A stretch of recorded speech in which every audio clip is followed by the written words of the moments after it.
Bueno, ahora sí. Bueno, decíamos, habíamos trabajado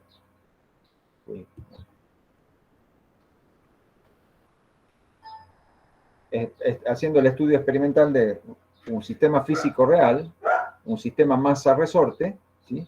Y lo que queríamos ver era qué tan bien se podía representar este sistema físico real por medio de un modelo predicho por la física, ¿sí? Bueno, entonces, habíamos usado un sistema experimental que consistía en un soporte vertical con una escala graduada en milímetros y un espejo para ayudarnos a reducir la paralaje, un resorte helicoidal, un conjunto de pesas, hemos medido la masa de esas pesas con apreciación hasta el gramo, en esta o en cualquier otra de las balanzas del laboratorio.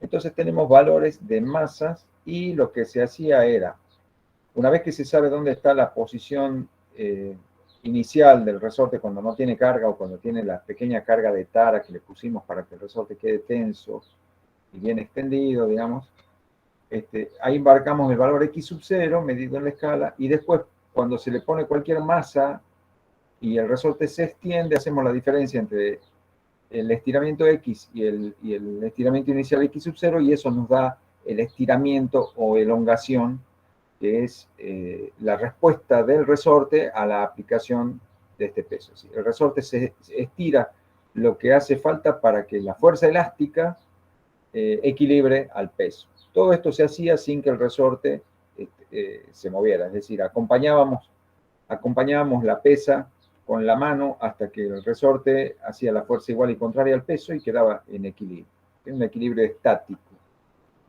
Entonces, bueno, con la ayuda, como dijimos, con la ayuda del espejo, mirando siempre eh, la dirección de la mirada, de manera que el punto de referencia coincida con su reflejo, ahí tomábamos la lectura del estiramiento y haciendo ese método hemos hecho nuestra adquisición de datos, ¿sí? Hemos tomado datos en el laboratorio, haciendo así anotaciones en alguna hojita y después la hemos pasado en limpio, hemos tratado de construir tablas en donde hemos registrado los valores de las masas, de las pesas que suspendíamos. Bueno, aquí está para otro caso, ¿no? Nosotros habíamos tomado hasta el gramo, habíamos tomado con apreciación hasta el gramo, así que el delta de la masa era de 1 gramo. Estas diapositivas las estoy reciclando, así que les pido disculpas por algunas diferencias que va a haber. Y bueno, las elongaciones eran la longitud, la posición del punto de referencia menos la posición inicial, ¿sí? Y aquí, por ejemplo, se ha considerado que la incertidumbre en la medición de la elongación es del orden de los 2 milímetros, para tener en cuenta el hecho de que el punto que se toma como referencia, típicamente la unión entre el ganchito de la pesa y el ganchito del resorte, tiene un tamaño finito, es decir, no es un punto, tiene un tamaño finito, y para tener en cuenta también la posibilidad de paralaje. Aquí las personas que han hecho estas mediciones han medido la masa del resorte. Algunos de ustedes en el laboratorio han pesado su resorte, ¿no es cierto? No importa si alguno no lo pesó, no es tan importante, pero por ahí era aconsejable pesarlo para ver si es que en caso de que pudiera aparecer alguna desviación respecto del modelo, la podríamos interpretar a esa desviación, teniendo en cuenta que el resorte tenía una masa significativa o apreciable. ¿Sí? ¿Eso por qué? Bueno, porque este modelo, el modelo que estamos usando para tratarlo al estiramiento, considera que la masa del resorte no es importante, ¿sí? Y, pero bueno, vamos a ver qué tal nos va con eso. Bueno, una vez que se tienen los datos, lo que habrán hecho ustedes es construir una gráfica, perdonen que acá casi ni se ve, quise ser tan realista que puse una foto de una gráfica hecha por estudiantes del año 2019, antes que venga la pandemia, que hicieron un trabajo similar al de ustedes. Aquí están las masas en gramos y acá están los estiramientos en milímetros. Esta es una gráfica masa en función de estiramiento. Ahí se ven, no sé si alcanzan a distinguir las crucecitas de los puntos experimentales, y ahí trazaron la mejor recta, ¿sí? no está en la parte de adelante, la hoja está en la parte de atrás, pusieron las escalas con las que están representados los ejes. Entonces esto es algo parecido a lo que ustedes van a hacer. Es decir, con los datos que han construido, con los datos que han tomado, digo, tienen que construir este gráfico para ver si el sistema ha respondido como se supone que tiene que responder, ¿sí? Bueno, vamos a interpretar el resultado y vamos a sacar parámetros del gráfico. Supónganse que uno ha realizado mediciones de las magnitudes X e Y, ¿sí? Y nos ha salido un resultado parecido a esto que estoy mostrando. Una serie de puntos con sus intervalos de incertidumbre, y lo que se ve es que es posible trazar una recta que conecte todos los puntos. Fíjense que yo considero que este punto, aunque el centro de la cruz no está sobre la recta que se trazó, esa recta sí toca el área que definen las barras de incertidumbre, ¿sí? Es decir, que dentro de la incertidumbre experimental que hubo al hacer estas mediciones, ese punto está sobre la recta. Así, aunque suene tan drástico que apenas la puntita del cuadradito esté tocando la recta, nos lleve a decir que este punto está sobre la recta, suena drástico, pero es así. Dentro de la incertidumbre experimental, este punto está sobre la recta, ¿sí? Entonces acá tenemos un caso donde la recta puede conectar todos los puntos experimentales. Entonces, lo que se puede hacer es, del propio gráfico, sacar los parámetros de una recta. ¿Cuáles son los parámetros de una recta, jóvenes? Cuando se escribe la ecuación de una recta en R2, ¿cuáles son los parámetros que definen una recta particular? La La pendiente pendiente, y la ordenada la al origen. pendiente, el orden al origen. Muy bien, la pendiente y la ordenada al origen. Bueno, eso es lo que vamos a tratar de deducir, porque cuando uno hace la representación gráfica de dos magnitudes físicas en un sistema de coordenadas, seguramente esos parámetros tienen significado físico, ¿sí?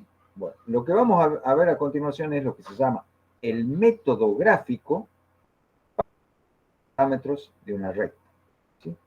Fíjense que yo aquí no puse valores en los ejes X e Y, porque puede ser que este punto donde se cortan los ejes sea realmente el origen de coordenadas, pero podría no serlo. Es decir, si los valores de X y de Y que se han tomado son valores grandes que están lejos del origen de coordenadas, a veces para que entren en el papel milimetrado, uno grafica solamente el intervalo de valores donde están esos puntos y queda fuera de gráfico el origen de coordenadas, ¿no?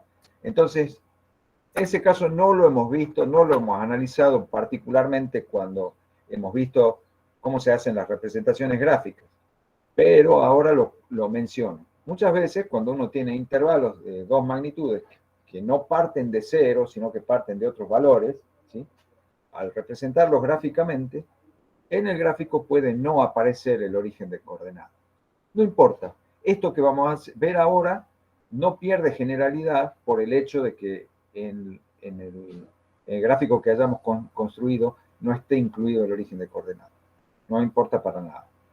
Todo lo que vamos a decir ahora tiene validez general, ¿sí? Bueno, lo que se hace es, una vez que yo tracé, perdonen, voy a volver un cuadrito atrás. Cuando yo trazo la que considero lo que vamos a llamar la mejor recta de ajuste, es la recta que yo considero que mejor representa este conjunto de puntos, ¿sí? En principio la vamos a trazar con nuestro criterio, lo que nos digan nuestros ojos. ¿Cuál es la que yo considero la recta que mejor representa este conjunto de puntos? ¿Sí? En principio hay que buscar que la recta toque todos los puntos experimentales, con el criterio este que hemos dicho, con que toque, aunque sea la esquinita del área que definen las barras del error, decimos que ese punto está sobre la recta, ¿no? Entonces tenemos que tratar de trazar la recta que toque todos los puntos. Bien. Una vez que la tengo esa recta, que a mi juicio, a mis ojos, a mi criterio, es la mejor recta, elegimos dos puntos, cualesquiera, ¿sí? Que pueden ser, si por ejemplo este punto, el primero, ¿ven? Donde el centro de la cruz parece estar exactamente sobre la recta, se lo podría haber tomado al punto porque está exactamente sobre la recta, ¿sí? Pero si se fijan acá, por ejemplo, el punto este del extremo, el centro de la cruz está fuera de la recta. Entonces lo que se está tomando acá es un punto P2 cercano a este, pero que está exactamente sobre la recta. ¿Ven que P1 y P2 están exactamente sobre la recta? Bueno, eso es lo que hay que hacer. Hay que tomar dos puntos que estén exactamente sobre la recta y en el gráfico tomamos los valores de sus coordenadas, ¿sí? Que por el principio de no originalidad de los nombres en la ciencia se van a llamar X1 y 1 y X2 y 2, porque el punto se llama P1 y el otro punto se llama P2, ¿no es cierto? Bueno, ¿qué nos permite, a ver, qué les parece a ustedes que puedo hacer con las coordenadas de estos puntos? Calcular la pendiente. Exactamente, exactamente. ¿Cómo se calcula la pendiente teniendo dos puntos de paso de una recta? Diferencia de ordenadas sobre diferencia de abscisa. Excelente, así se hace. Entonces, vamos a ponerle normas a los puntos que nos van a permitir encontrar la pendiente, como nos acaba de decir el joven, haciendo la diferencia de ordenadas sobre la diferencia de abscisa. Los puntos que tenemos que elegir tienen que ser, como ya dijimos, que estén estrictamente sobre la recta, ¿sí? O sea, tienen que pertenecer a la recta cuya pendiente yo quiero determinar, ¿sí? Pueden ser puntos experimentales o no. Puede ser que tenga la suerte de que alguno de mis puntos experimentales caiga el centro de la cruz de incertidumbres caiga exactamente sobre la recta. Pero puede ocurrir que no, eso no importa, ¿sí? Estos puntos P1 y P2 tienen que estar dentro del intervalo de variables medidas, ¿sí? No puedo tomar puntos por fuera, porque lo que tengo probado y con seguridad es lo que está dentro de lo que yo medí. Entonces, las conclusiones que yo voy a sacar tienen que estar dentro de lo que yo experimentalmente estoy seguro que se está cumpliendo. ¿Entienden? Entonces, rigurosamente los puntos P1 y P2 tienen que estar dentro del intervalo que se ha medido. También tenemos que tratar de que los puntos P1 y P2 dentro de ese intervalo medido estén lo más separados posibles entre sí. Porque si bien geométricamente para determinar una recta lo puedo hacer con dos puntos que están muy pegaditos uno con otro o con puntos muy distantes, la incertidumbre en el cálculo de la pendiente cambia mucho si los puntos están muy cerca o si los puntos están muy alejados. Siempre la incertidumbre es mejor cuando los puntos están más alejados. O sea, la incertidumbre es más baja si tomo puntos más alejados. Entonces, este punto P1 no está muy bien elegido aquí. Este punto P1 se lo podría haber elegido un poco más hacia abajo, ¿no? Este no es muy feliz. Tenemos que tratar de elegir los puntos lo más separados posible. Bueno, si los puntos o uno de los puntos o los dos son puntos experimentales, ya tengo las incertezas de X y de Y. Pero si no son puntos experimentales, como por ejemplo acá el punto P2, ¿ven? El punto P2 elegido no es un punto experimental. Yo le asigno a las coordenadas X2 y 2 las incertidumbres o incertezas experimentales del punto experimental más cercano, ¿sí? Yo voy a considerar que este punto P2 tiene una coordenada X2 que tiene la misma incerteza experimental que este punto que está ahí al lado. Y tiene la misma incerteza, la coordenada I1 tiene la misma incerteza que la incerteza vertical de este punto que está ahí al lado, ¿sí? Son puntos matemáticos, yo los elegí sobre la recta, pero igual les voy a considerar que tienen la misma incerteza que tienen los puntos experimentales más cercanos. ¿Comprendido esto? ¿Alguien tiene alguna duda? No, profe. Bien, entonces, acuérdense siempre de estos 5 puntos. Es importante que cuando hagan ustedes sus representaciones gráficas y traten de sacar parámetros, cumplan con estas condiciones, ¿sí? Bueno. Entonces, ahora lo que estamos buscando es la ecuación de la recta que vincula la variable que está en el eje vertical. Acá se llama y solamente para indicar que es la variable que está en el eje vertical, porque tradicionalmente le llamamos el eje y al eje vertical y x al eje horizontal, ¿no? Pero puede ser, qué sé yo, esta puede ser la elongación y esta puede ser la masa, esto puede ser un período y esto puede ser una longitud de un péndulo, lo que sea, ¿sí? Puede ser el par de variables que sea. Pero en general esto es, lo que está en el eje vertical le va a ser igual a una ordenada al origen, que puede ser 0 o no, más una pendiente por la magnitud que está en el eje horizontal, ¿sí?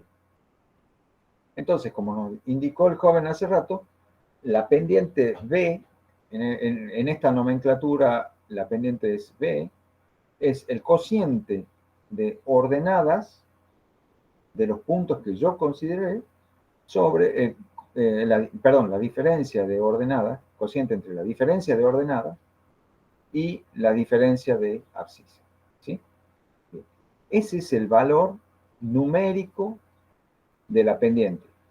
Y ojo, jóvenes, estos valores I2 e I1 no son longitudes en centímetros medidas sobre el gráfico, son valores de la magnitud que está en el eje Y, ¿sí? Y de las magnitudes que están en el eje X, ¿entienden? O sea, si yo en el eje Y puse masas en gramos, tengo que encontrar qué valor de masa en gramos corresponde a este punto I2. Y ese valor de masa en gramos lo tengo que poner ahí. Lo mismo tengo que ver qué valor de masa en gramos tiene el punto I1 y ponerlo ahí. ¿Entienden, jóvenes? Y si estos son estiramientos, este será el valor de estiramiento del resorte representado por la cantidad de X2 y este el estiramiento del resorte representado por X1. No puedo poner acá la longitud, cuántos cuadritos mide en el gráfico que yo hice. No se hace así. Va a salir una pendiente, pero no va a tener el significado, no va a estar representando el sistema físico que yo analicé. ¿Entienden? Para que esta pendiente esté relacionada con el sistema físico real, las magnitudes con las que yo calculo la pendiente son las magnitudes representadas en los ejes. ¿Está claro eso, jóvenes? Sí, profe. Sí. ¿Alguien tiene alguna duda? Bueno, y lo que hay que hacer a continuación es encontrar la incertidumbre o la incerteza con la que yo puedo calcular esta pendiente, porque lo estoy haciendo a partir de un conjunto de datos experimentales.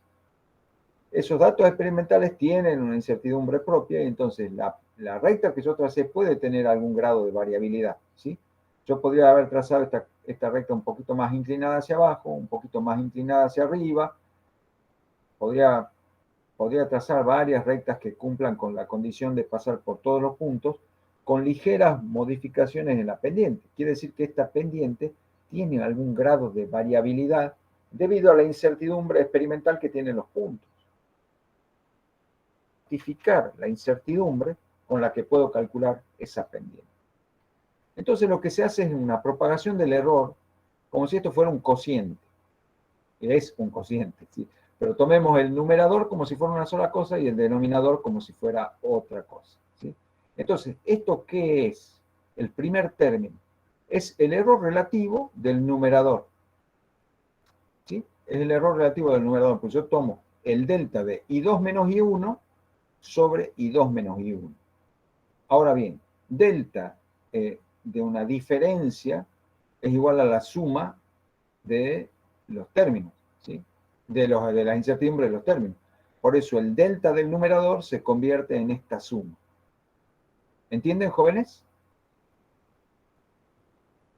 Sí, profe. ¿Todos entienden cómo se pasa de aquí a aquí?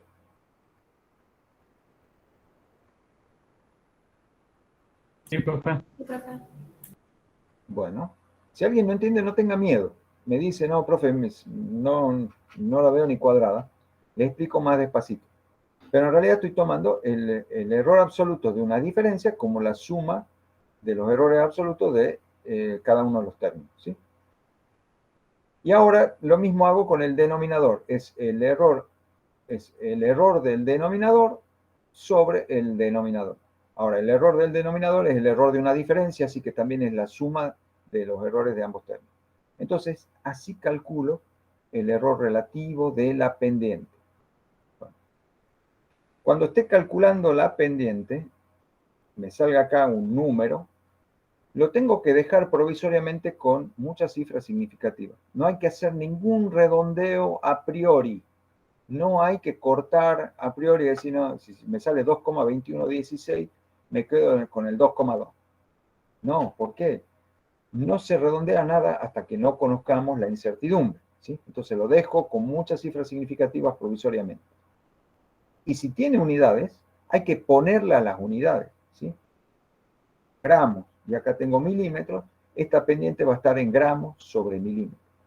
Si acá tengo milímetros y acá tengo gramos, estará en milímetros sobre gramos. Entonces, hay que dejarla acá provisoriamente con muchas cifras significativas y con sus unidades. Cuando calculemos este error relativo, acuérdense, a los puntos P1 y P2 les asigno las incertezas experimentales de los puntos más cercanos, ¿sí? Entonces, de ahí saco estos valores de delta de I2, delta de I1, delta de X2, delta de X1. Cuando saco estos valores, acá me va a salir con cuánto error relativo la calculo a la pendiente. Me va a salir un número menor que 1 que me dice cuánto es el error relativo de mi cálculo de la pendiente. Multiplico ese error relativo por el valor que calculé de la pendiente y eso me va a dar, y lo redondeo a una sola cifra significativa y eso me da el error de la pendiente. Entonces ya sé hasta dónde me tengo que quedar, hasta qué cifra significativa me tengo que quedar. De todas las que yo dejé provisoriamente, hasta dónde me quedo, cuál es la última cifra significativa que va a tener la pendiente. ¿Sí? Si yo hice un redondeo a priori y después me sale que la incertidumbre me permite dar más cifras significativas, he tirado al tacho cifras significativas. ¿Sí? Entonces no hay que apurarse. No hay que hacer redondeos hasta no conocer a dónde afecta la incertidumbre. Bueno, fíjense que aquí abajo también, aquí se ve, en la propagación del error, se ve por qué es necesario tomar los puntos más separados posible.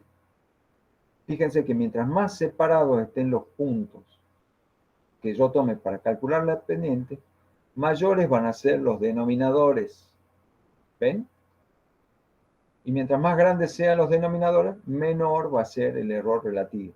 Quiere decir que al revés, si yo tomo puntos demasiado cercanos y estos intervalos son muy chiquititos, se me hace muy grande la incertidumbre. ¿Entienden? Ven acá clarito por qué hay que tomar puntos lo más separados posible sobre el gráfico. ¿Todo clarito, jóvenes? Sí, Sí. profe. Muy bien. Bueno, para la ordenada al origen, bueno, si como decíamos, si el gráfico mío, el gráfico que hicimos, lo incluye al origen de coordenadas, lo que se puede hacer es extenderla un poco a la recta para ver si realmente está pasando por el origen de coordenadas. Y si no pasa exactísimamente por el origen de coordenadas, no importa. Hay que comparar el valor de ordenada al origen con la incertidumbre en el eje vertical.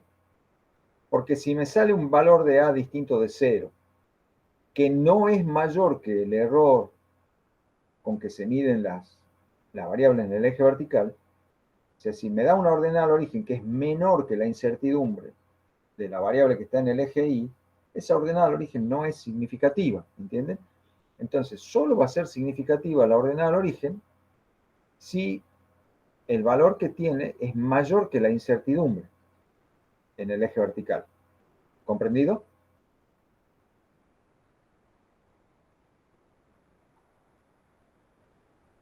¿Comprendido esto, jóvenes? ¿Cómo, profe? No entendí muy bien.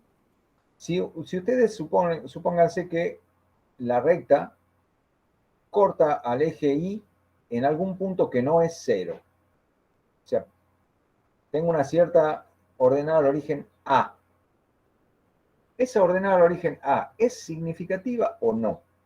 Y bueno, solo va a ser significativa si es mayor que el error con que se mide la magnitud que está en el eje vertical. ¿Sí? Si me sale una ordenada al origen más chiquita que el error de la variable que está en el eje Y, esa ordenada al origen no es significativa.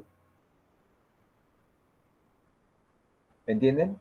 Nada que sea menor que la incertidumbre es significativo. Entonces, si me sale una ordenada al origen que es menor que la incertidumbre con que está medida la magnitud que está en el eje vertical, esa ordenada al origen no es significativa. Es 0 dentro de la incertidumbre experimental. ¿Comprenden?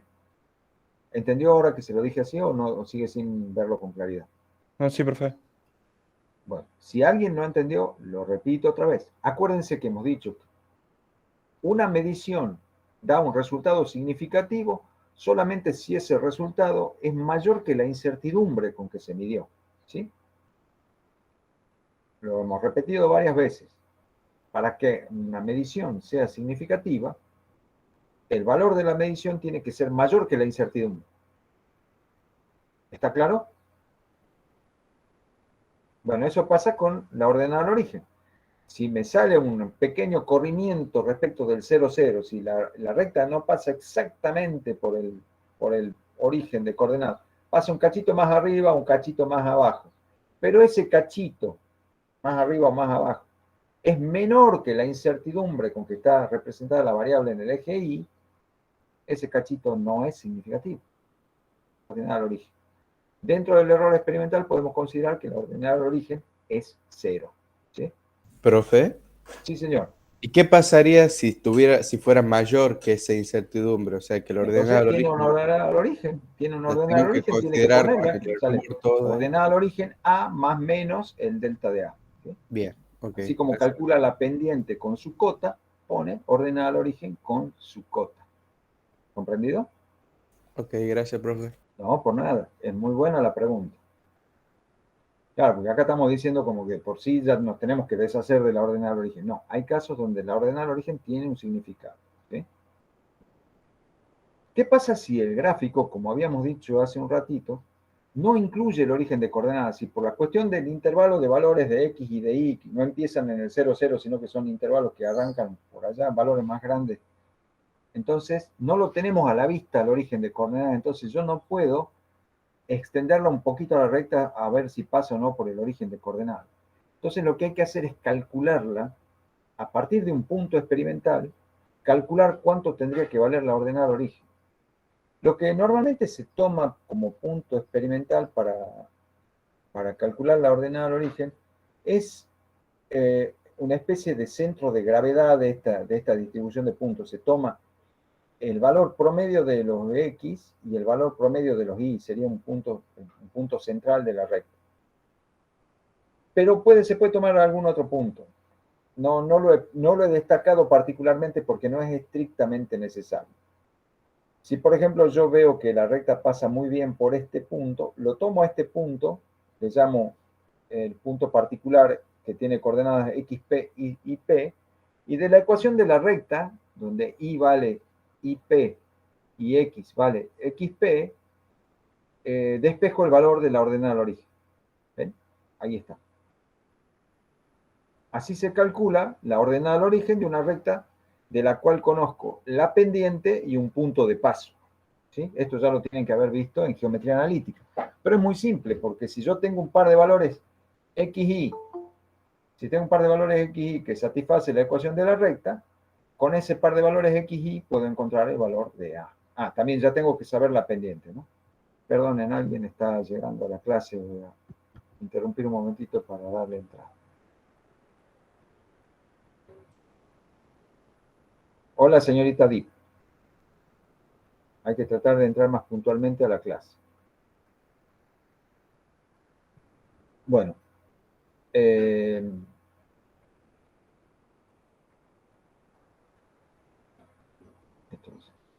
Entonces, así calculamos, cuando no lo tengo a la vista el origen de coordenadas, tengo que calcular a ver si la ordenada de origen me da distinto de 0, ¿no? Y bueno, y para saber si es significativo o no el valor de la ordenada de origen, tengo que hacer la propagación de esto, ¿sí? Y lo que se hace al hacer la propagación aplicando las reglas que hemos conocido, se obtiene esto. Esta es la incertidumbre con que se obtiene este valor de ordenada de origen, ¿sí? Es la incertidumbre del punto, de la coordenada IP del punto que yo tomé, más la pendiente por la incertidumbre de la coordenada X, más la incertidumbre de la... Oh, no, acá hay un error. Acá tiene que estar el X sin el delta. Acá tiene que estar el X sin el delta. Perdonen un cachito. Voy a hacer la corrección en vivo para que quede bien el PPT, ¿sí? Porque si no, después lo voy a pasar a diapositiva y va a quedar la diapositiva con el error y va a quedar la duda.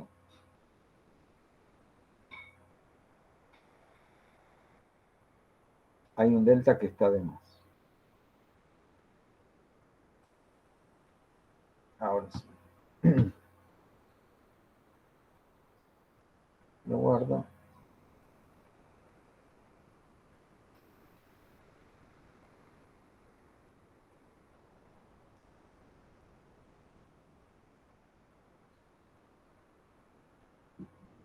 Ahora volvemos a la presentación.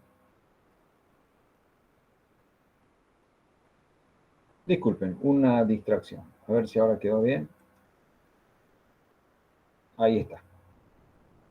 Es B por el delta de XP más XP por el delta de B. ¿Sí? Entonces, esta es la incertidumbre con que calculo la ordenada al origen.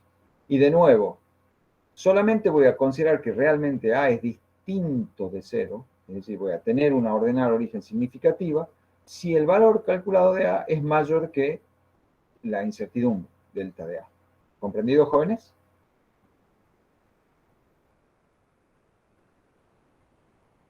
Sí, profe.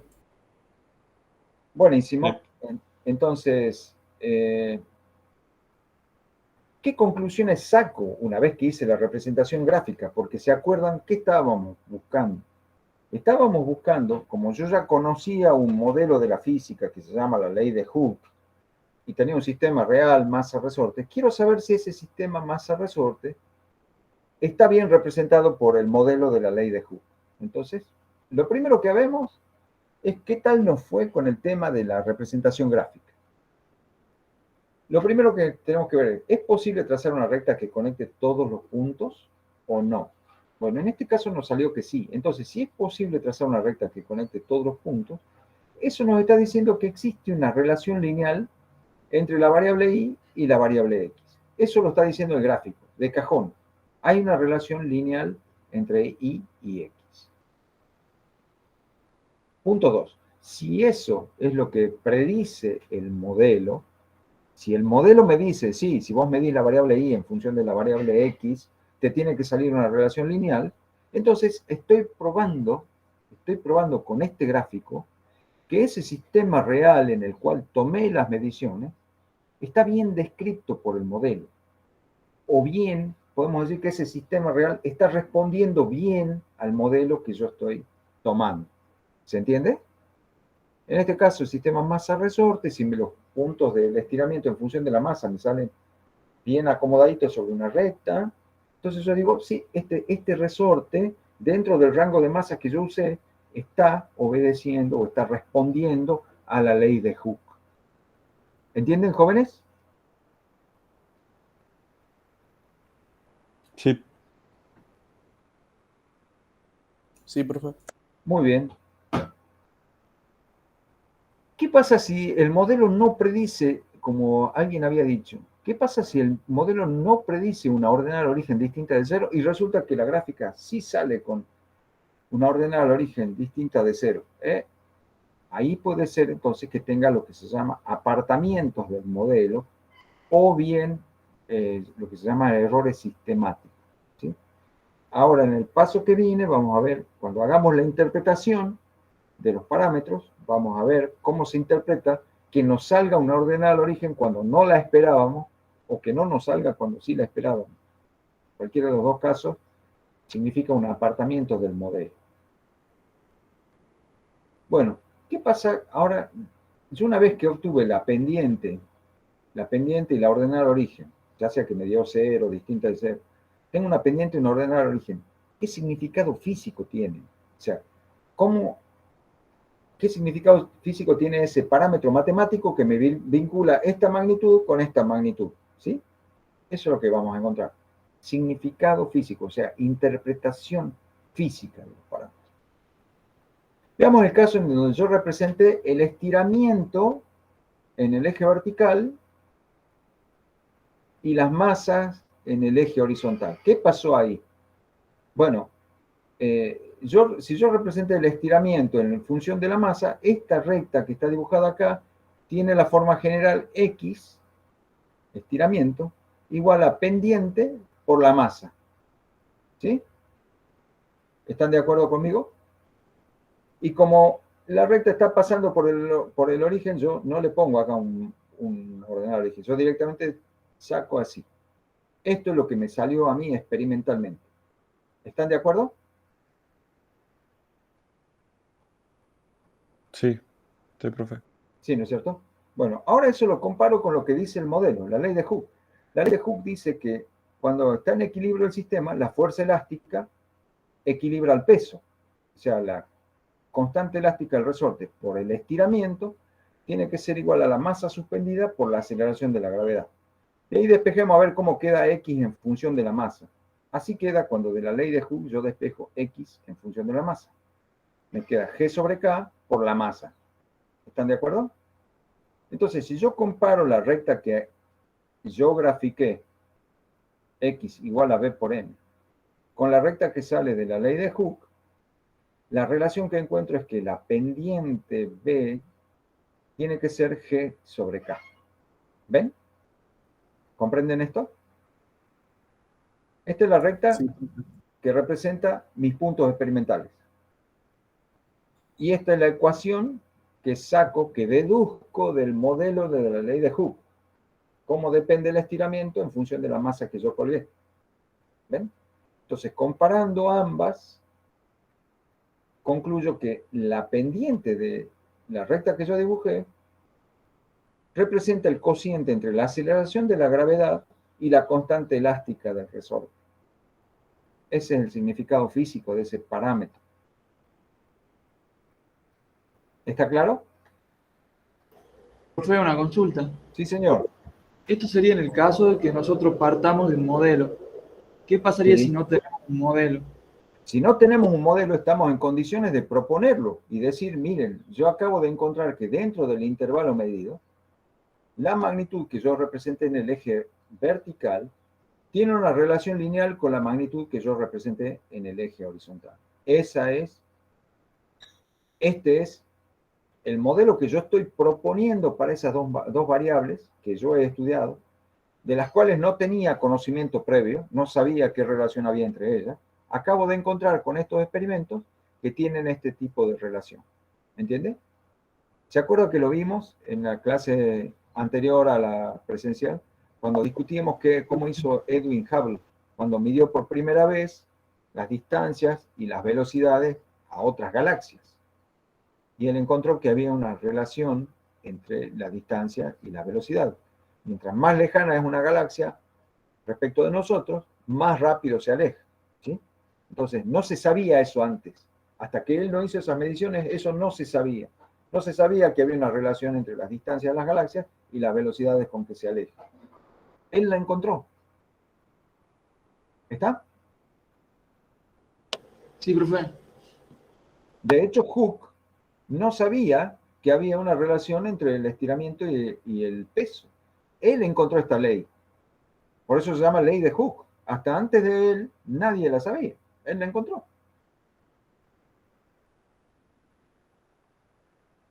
Bien, ¿y qué pasa si yo hubiera representado al revés? Si yo hubiera representado... Esperen que se me retobó el mouse. Oh, qué bronca me da con lo que pasa. Bueno, ahí está.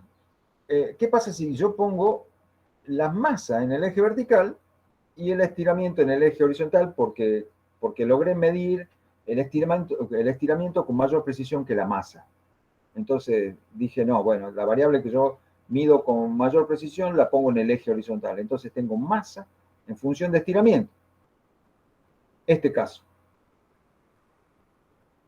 Bueno, entonces la ecuación en el plano este, ahora esto es masa y esto es estiramiento, ¿no es cierto? Entonces la masa va a ser igual a la pendiente, que ahora obviamente va a tener otro valor. Cuando yo saque los puntos y saque el valor de pendiente va a ser distinto que el anterior, ¿no es cierto?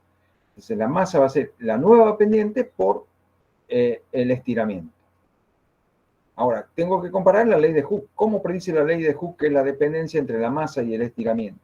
La ley de Hooke dice que la masa es igual a K sobre G por el estiramiento. Entonces, en este caso, si yo acá puse masa y acá puse estiramiento, el significado físico de la pendiente, que es la constante elástica del resorte dividido la aceleración de la gravedad. ¿Está? ¿Qué pasa con la... perdón, ¿está? O sea, Sí, profe. se puede interpretar físicamente la pendiente en términos de cualquiera que haya sido la asignación de ejes que yo haya hecho con las variables que yo he medido, ¿sí? Se puede interpretar perfectamente. ¿Qué pasa con la ordenada al origen? Bueno, si yo, en el caso de que he representado el estiramiento en función de la masa y me sale un ordenado de origen distinto de cero, la ley de Hooke no predice un ordenado de origen, ¿no es cierto? La ley de Hooke dice que para masa cero el estiramiento tiene que ser cero y a mí me sale que no está pasando eso. ¿Qué puede pasar? ¿Qué puede pasar, por ejemplo, si me sale una ordenada de origen menor que cero? Una ordenada de origen menor que cero. Quiere decir que es una recta que viene por acá, corta al eje de la masa en algún punto y hace la intersección con el eje vertical en valores negativos, ¿sí? Quiere decir que voy a tener una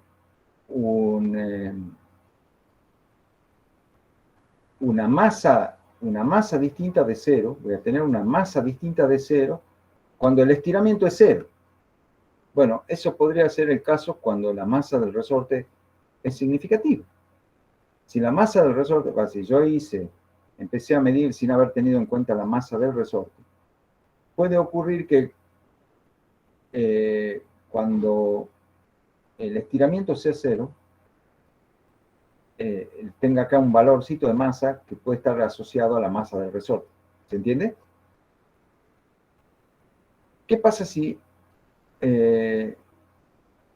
tengo un estiramiento inicial no nulo? Es decir, si tengo una ordenada de origen positiva, si la curva de la recta, corta el eje acá en algún valor positivo de estiramiento o elongación. Y bueno, ahí podría ser que he tomado mal el x sub 0. He tomado mal el x sub 0 porque tenía un estiramiento que no era 0 cuando la masa es 0. ¿Sí? Hice mal la asignación de x sub 0. Y si se ocurre simultáneamente que tengo una masa del resorte significativa y a la vez no medí bien la elongación inicial o no le resté el x sub 0 a todos los valores de estiramiento, si yo no le resto el x sub 0 a todos los valores del estiramiento, me va a salir una ordenada al origen igual a x sub 0. ¿Entienden? Entonces, si ocurren simultáneamente ambas cosas, no puedo predecir si la ordenada al origen va a salir positiva o negativa, porque según cómo se combinen, me puede dar una ordenada al origen positiva o negativa.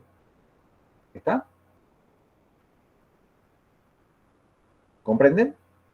Entonces, la ordenada al origen la tengo que entender en el contexto del experimento particular que yo hice. ¿Sí?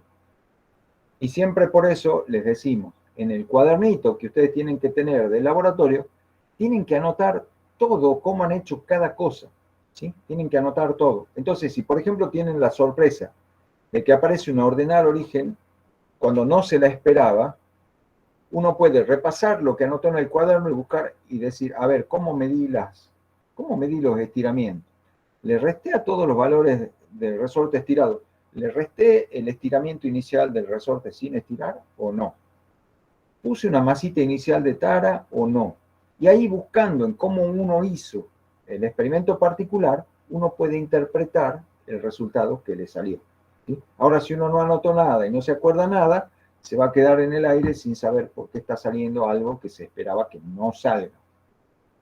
¿Entienden? Por eso es importante que en el laboratorio tengan el cuaderno donde anoten todo lo que van haciendo. Anoten todos los datos que van tomando, todas las decisiones que toman, todas las aproximaciones que hacen. Todo se anota prolijamente en el cuaderno. Entonces, cuando se tienen los resultados, uno puede interpretar según lo que uno hizo. ¿Está? Profe, Bueno, yo tenía, sí, en nuestro caso, como consideramos como X0 a la posición que tenía con una pesita inicialmente, sí. entonces nosotros esperamos que sí tenga una ordenada de origen distinto de 0, ¿verdad? No. O sí, no me acuerdo. Perdón, no, me olvidé de hacerles la advertencia. Hoy voy a estar un poco más tonto que lo habitual, pero después le contesto, lo voy a pensar un poquito mejor. Así en crudo me agarre, no tengo respuesta para dar. Bueno, profe. Sigamos un cachito y ya después veo si tengo respuesta para eso o no. ¿Sí? Bueno, lo que tiene de interesante la ley de Hooke es que también se puede hacer una interpretación microscópica de lo que está pasando. O sea, hablando de modelos, ¿de dónde viene esto de que a un material que se lo deforma, aplicándole un esfuerzo, cuando se quita el esfuerzo recupera su forma original? ¿De dónde viene eso? ¿De dónde viene? ¿De dónde sale? ¿Por qué recupera su forma original? ¿Por qué no se queda estirado? Bueno, vamos a otro modelo, veamos que hay modelos que nos explican modelos. ¿Sí? Esto que ven acá, estas esferitas celestes amontonadas, es uno de los modelos posibles de un material, de un metal que tiene una estructura cristalina, es decir, los átomos de ese metal, estas esferitas representan los átomos de ese metal, están ordenados de una manera muy regular en el espacio. De manera que si yo conozco la posición de un átomo particular, puedo predecir dónde van a estar los otros átomos. ¿Sí? Hay una regularidad. Se puede tomar un conjunto de átomos como una unidad de estructura, y haciendo que esa unidad se repita en las tres direcciones del espacio, se genera la distribución de átomos en todo el espacio. Eso es lo que se llama un material cristalino. ¿Sí? Bueno. Estos átomos uno los piensa así como esferas, pero adentro también tienen estructura, ¿no es cierto? Adentro tienen un núcleo que tiene carga positiva y una nube de electrones que tienen carga negativa. Acá solamente está el núcleo con una carga positiva y hay un solo electrón, pero puede ser un átomo multielectrónico, no hay problema. El hecho es que la nube de electrones que rodea al núcleo no es un cascarón sólido de carga, es justamente una nube de carga que está distribuida en el espacio. Entonces, la nube de electrones no hace un efecto de pantalla de la carga del núcleo. Algo del campo eléctrico del núcleo se ve fuera del átomo. Y otro átomo vecino puede percibir el campo eléctrico del núcleo. Entonces, este átomo, esquematizado aquí, este núcleo, con su campo eléctrico, puede estar influyendo sobre la nube de electrones de un átomo vecino. Y entre el núcleo positivo y los electrones del átomo vecino negativo, se produce una fuerza de atracción. A la vez, los electrones de este átomo van a estar interactuando con los electrones de este otro y ahí va a haber una repulsión. ¿Sí?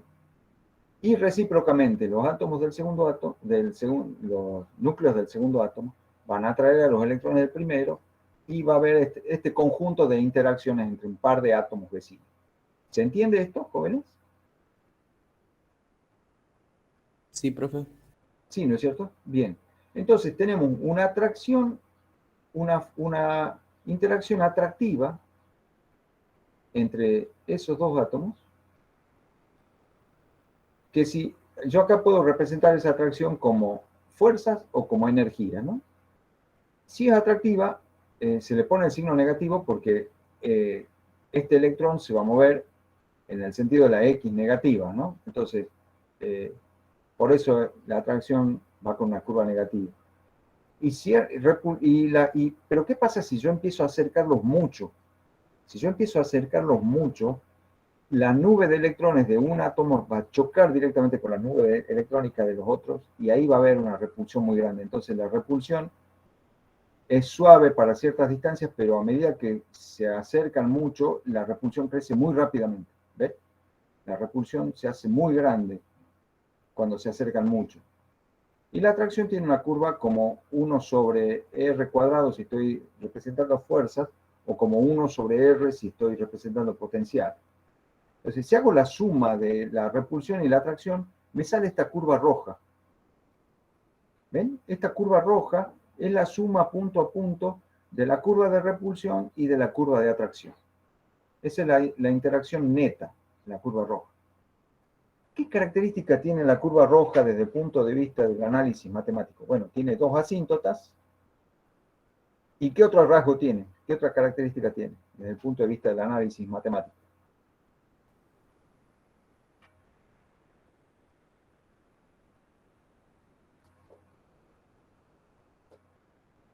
¿Qué tiene? ¿Qué característica presenta esa? A ver. Repita, por favor. ¿Un mínimo?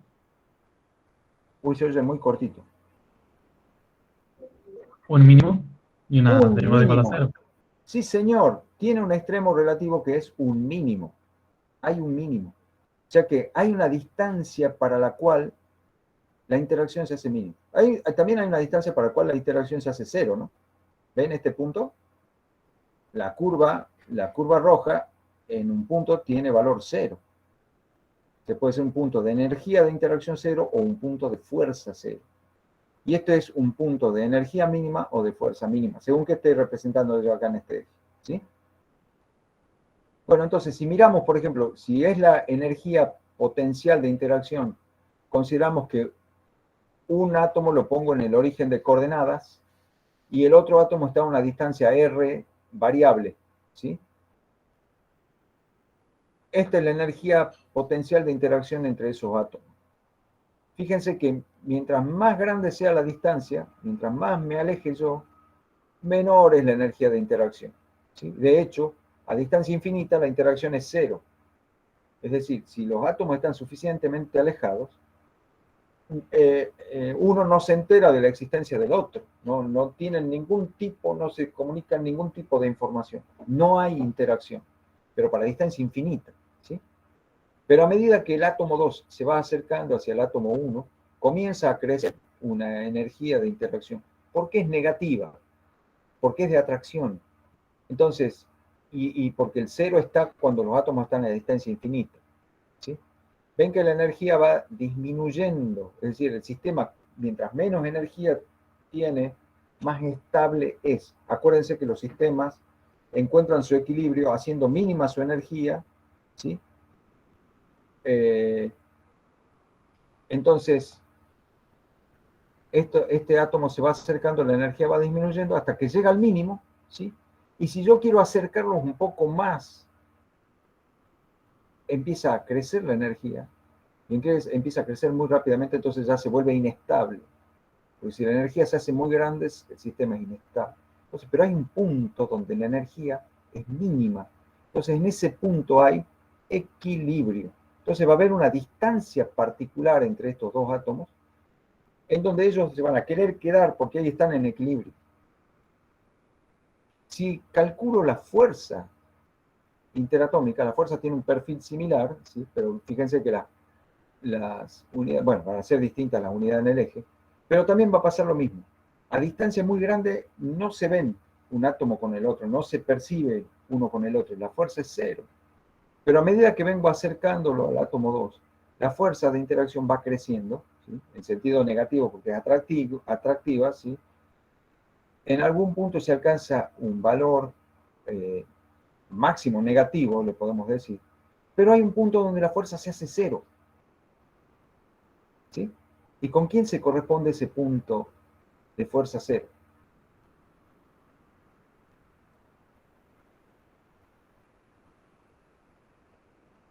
¿Con quién se corresponde? Esa distancia R0 que hace cero la fuerza, ¿qué hace también? Que esté en equilibrio. Está siendo mínima la energía, ¿sí? O sea que es la distancia R sub 0 es la que mágicamente tiene estas dos condiciones. Produce la mínima energía y produce cero de interacción, de fuerza de interacción. Es el equilibrio, es el punto de equilibrio. Suma de fuerzas igual a cero, energía total mínima, ¿entienden? Y son equivalentes estas dos condiciones, porque ¿cómo obtiene la fuerza a partir de la energía?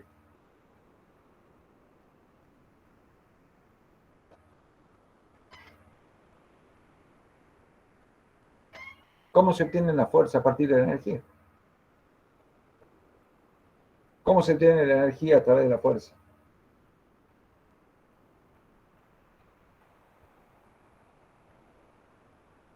¿Cómo sacan el cambio de energía potencial gravitatoria cuando yo traslado este peso desde este punto hasta este punto?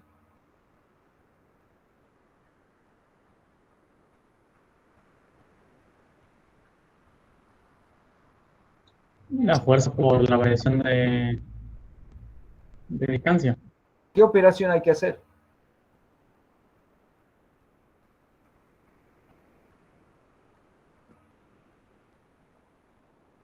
En el caso general que la fuerza sea variable, ¿qué operación se hace?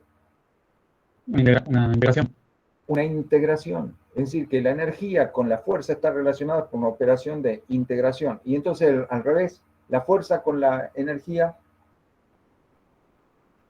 Una derivada. La derivada, sí señor. Esta curva de abajo, la fuerza, es la derivada de la curva de arriba. Por eso donde la derivada tiene, donde la función tiene un extremo, la derivada primera tiene que ser cero.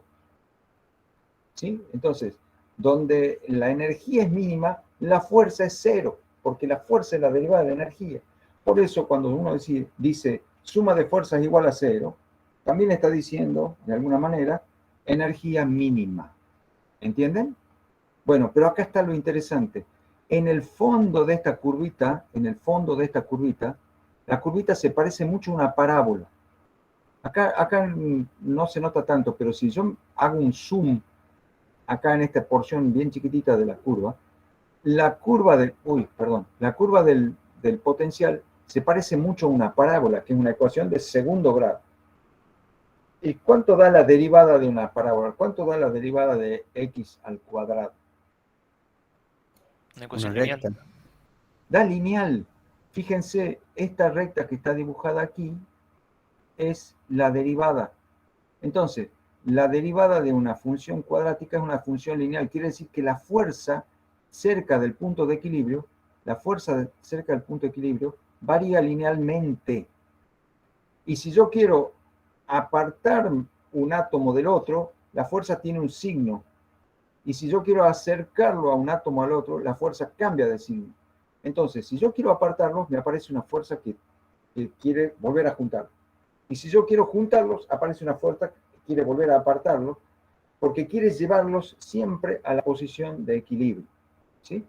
Y esa fuerza varía linealmente a escala microscópica. Y para apartamientos pequeñitos del equilibrio, a escala microscópica y para apartamientos pequeñitos del equilibrio, esa fuerza interatómica varía linealmente con la distancia.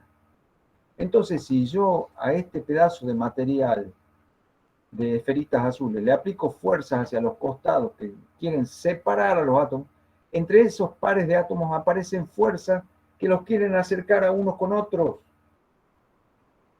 ¿Sí? Entonces, se opone a que yo los separe.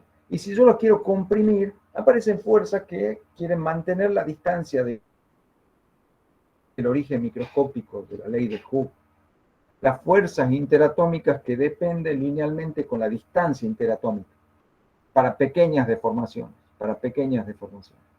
¿Sí? Entonces tenemos un modelo que explica el modelo.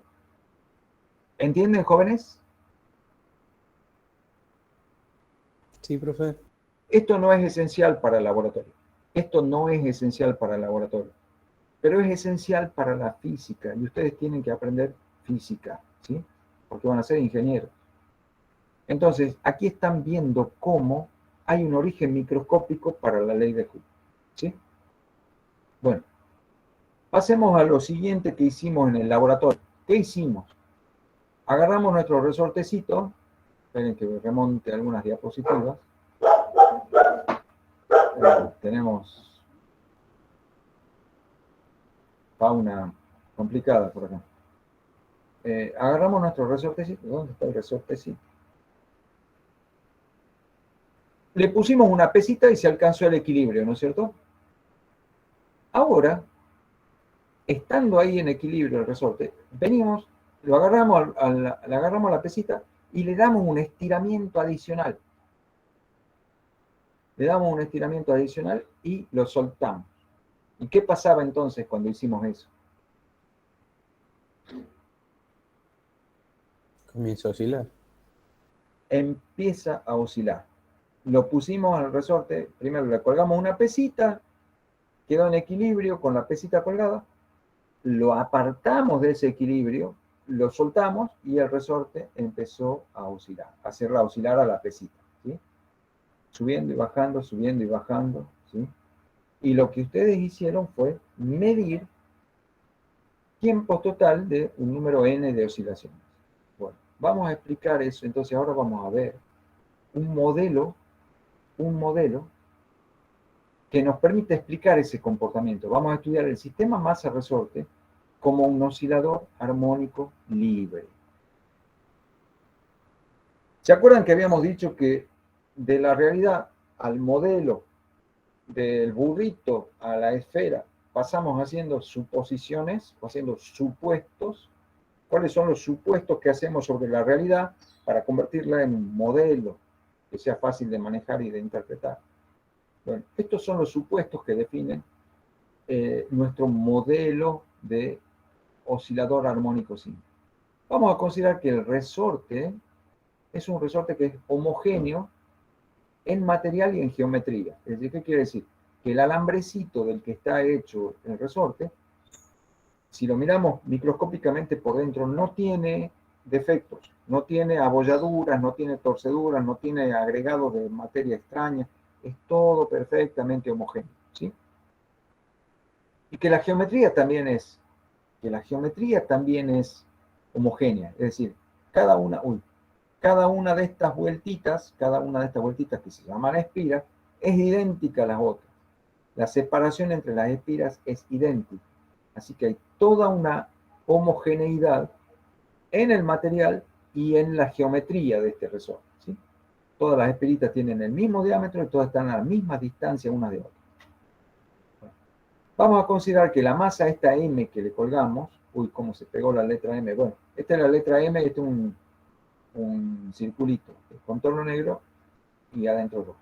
Esto va a representar la masa que le vamos a colgar al resorte.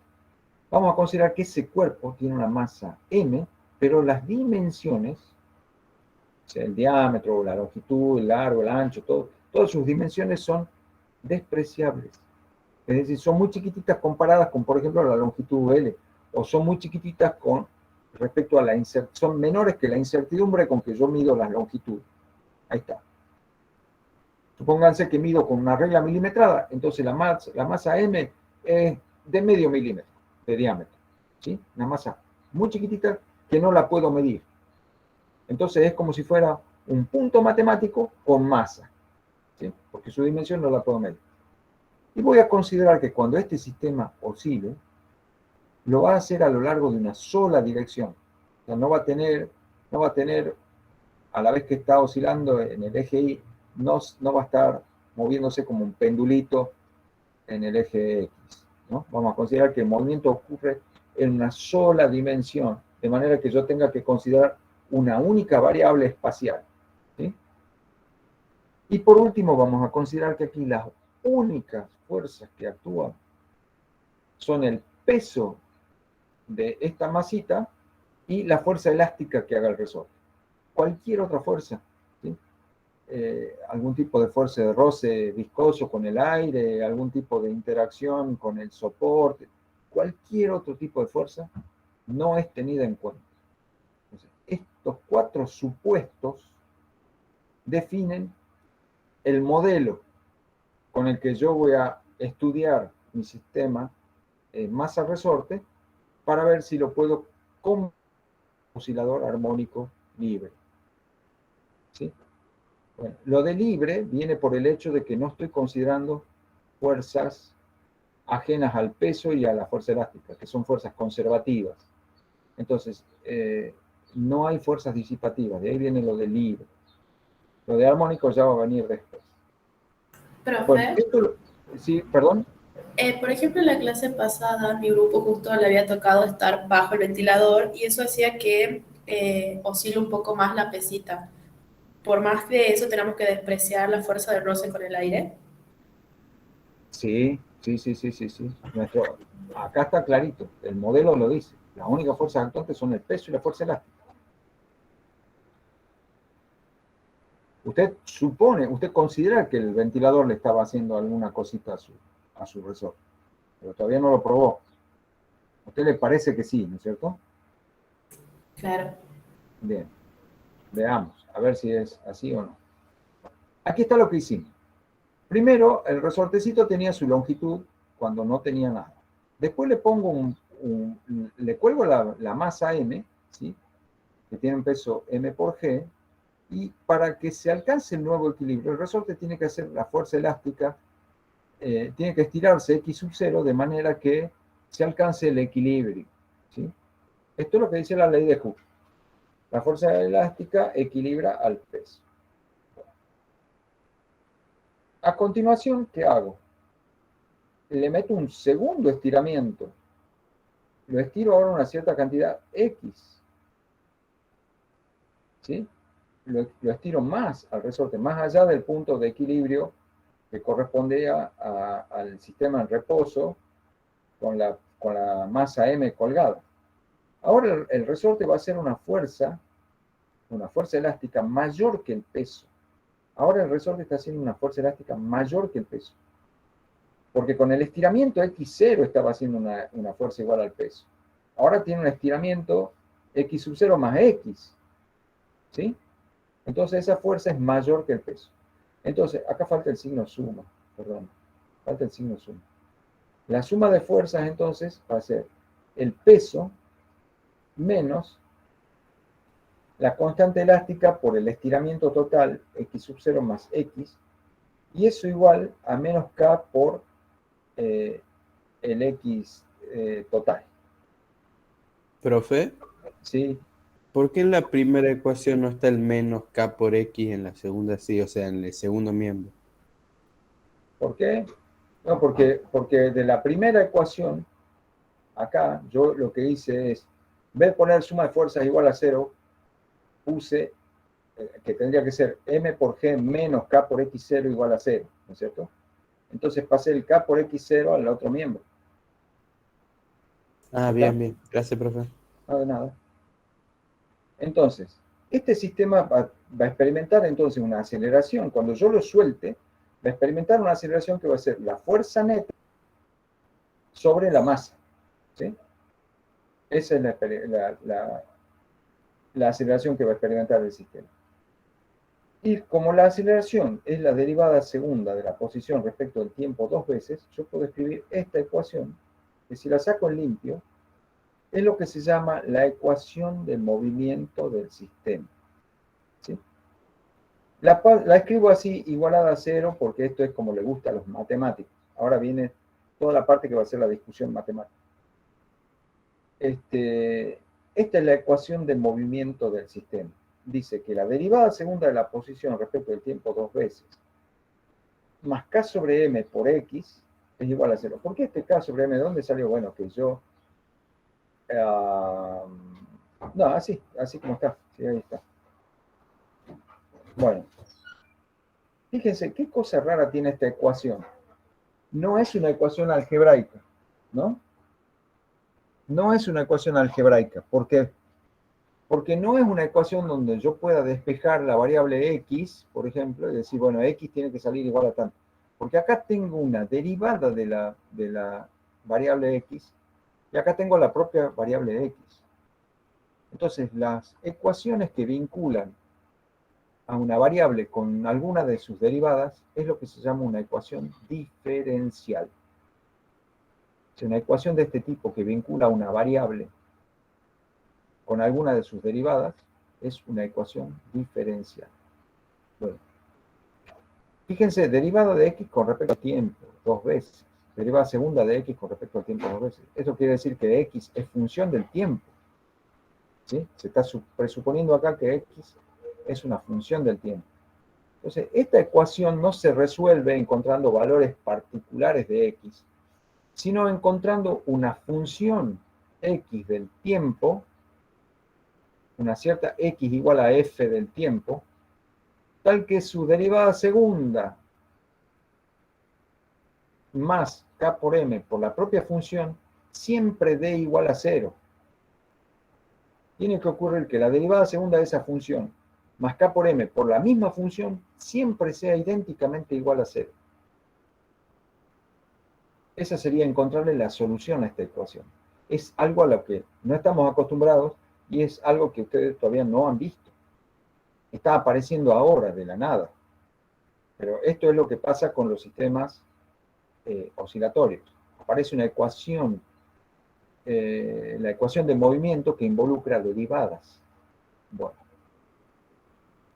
Para los matemáticos, esta ecuación diferencial también tiene muchos apellidos. Es de nombre de ecuación diferencial, pero tiene muchos apellidos. Se llama el apellido lineal con coeficientes constantes de segundo orden homogénea. ¿Qué? Bueno, es diferencial porque aparece una función y al menos una de sus derivadas, ¿sí? Por eso es diferencial.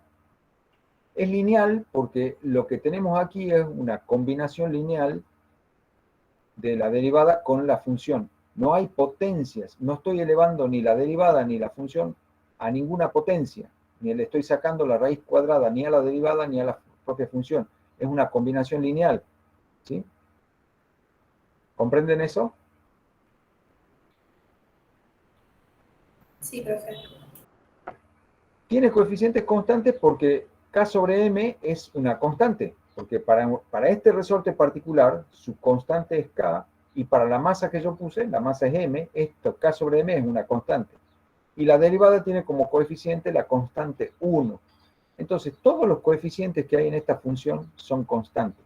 La constante 1 acá y la constante k sobre m acá. Por eso es con coeficientes constantes. ¿Sí? Es de segundo orden porque la derivada de mayor orden que aparece es 2. ¿Sí? No aparece una derivada tercera, ni una derivada quinta, ni una derivada novena. La derivada de mayor orden que aparece aquí es 2, la derivada segunda. ¿Sí? Y es homogénea porque está escrita así, igualada a 0. No está igualada a otra cosa, está igualada a 0. Entonces, así está escrita como una ecuación homogénea. Esta es la razón para todos estos nombres.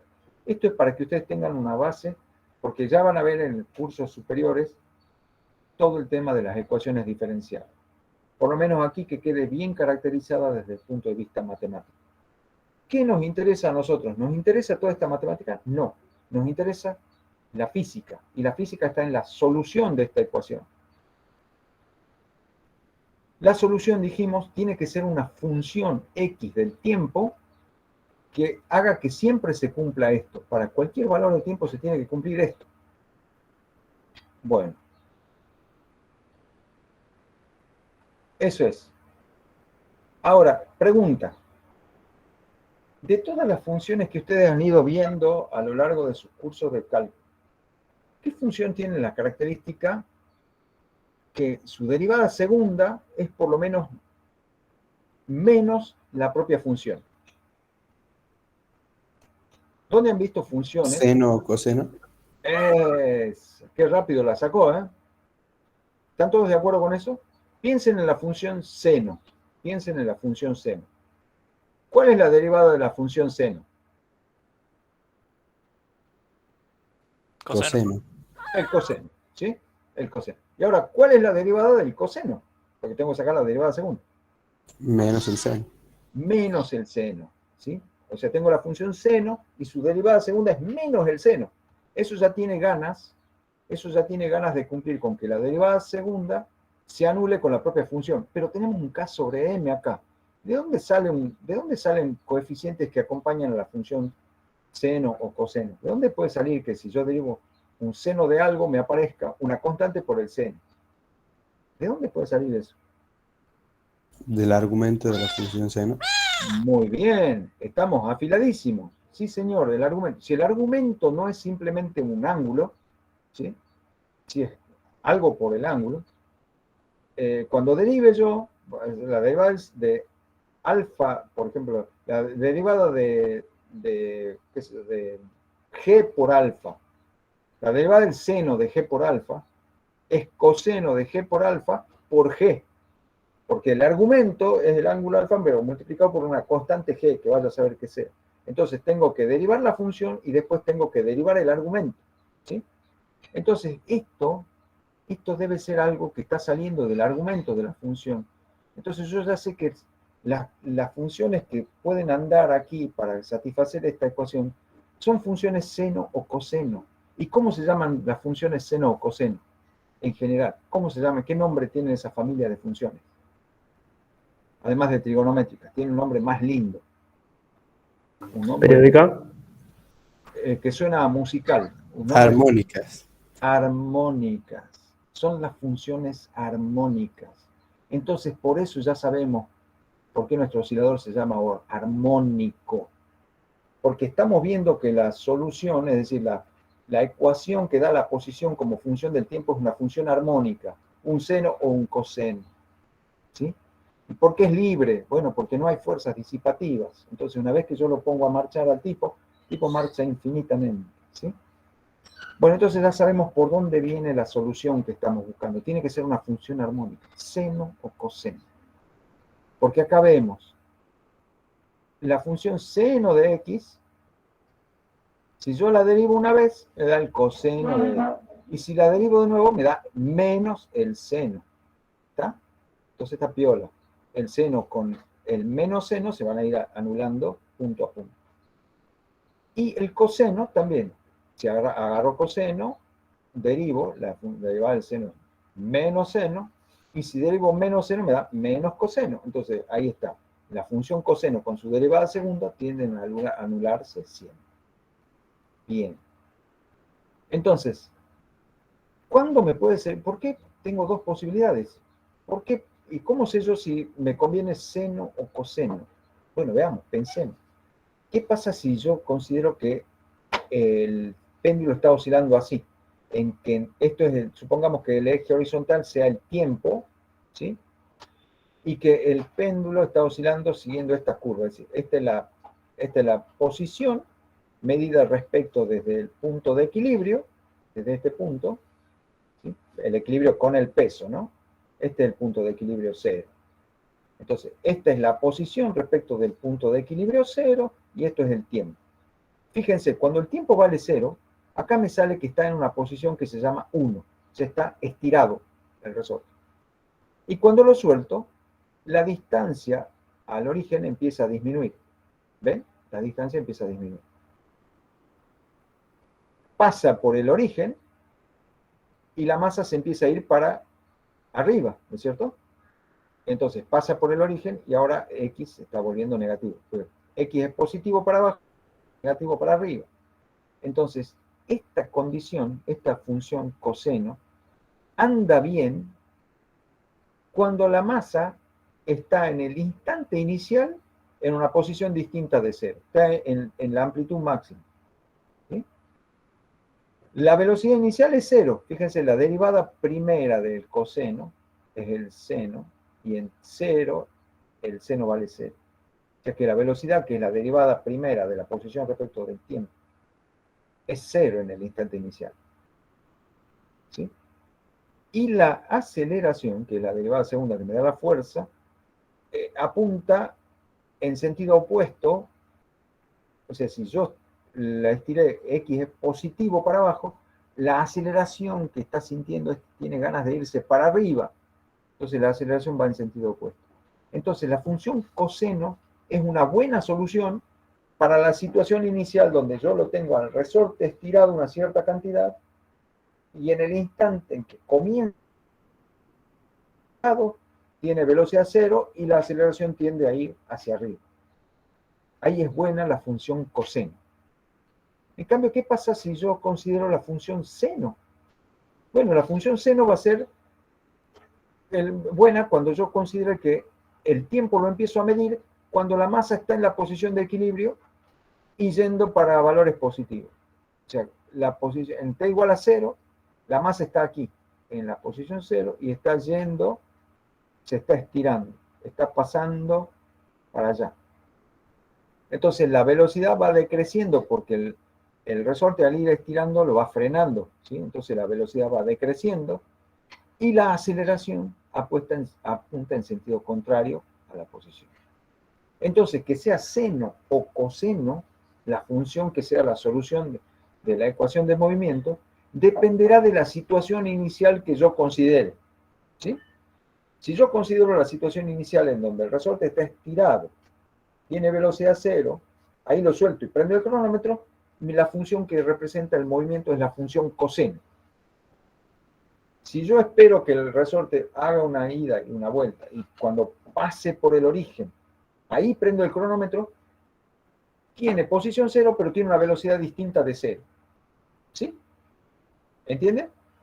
Entonces, que sea seno o coseno la función que me funcione a mí para resolver la ecuación, va a depender de la condición inicial que yo considere. ¿Están de acuerdo? ¿Han comprendido?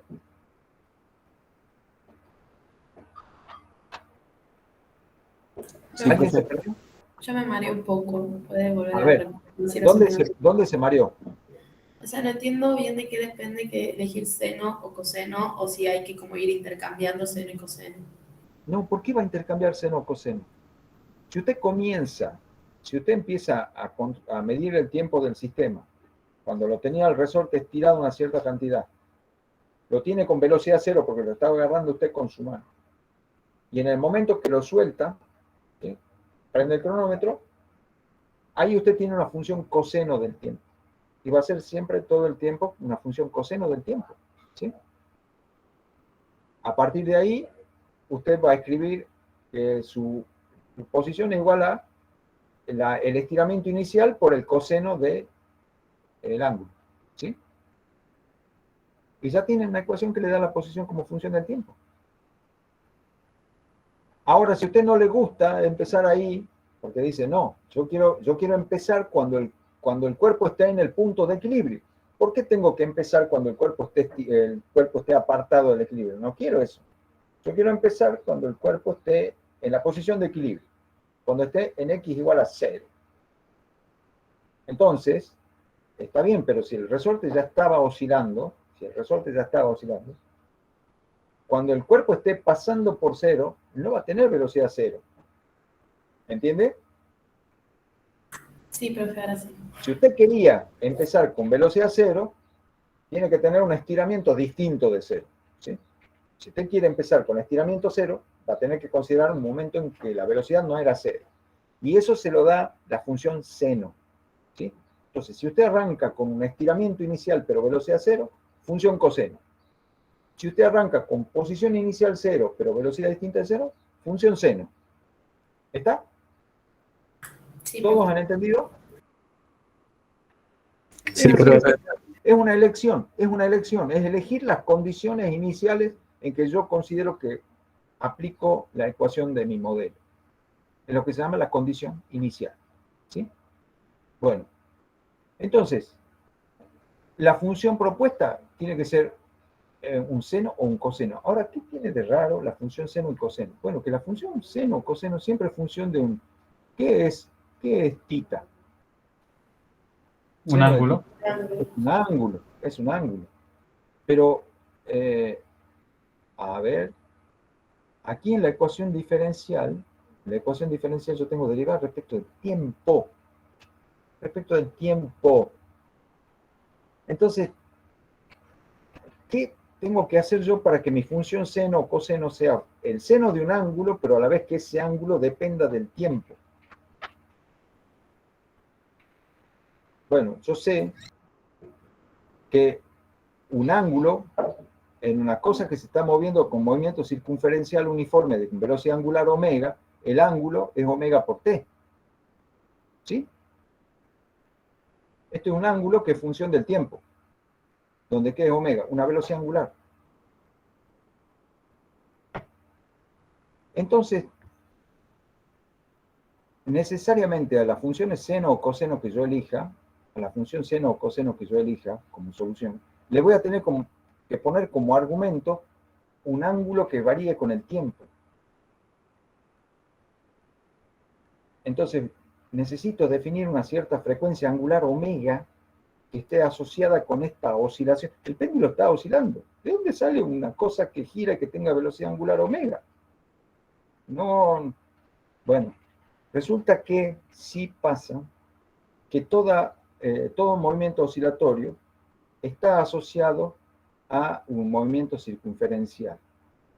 Fíjense, les voy a mostrar una animación en donde espero que esto quede claro. ¿Cómo se asocia una frecuencia angular omega a un movimiento oscilatorio? Creo que es una pestaña lo que tengo que presentar.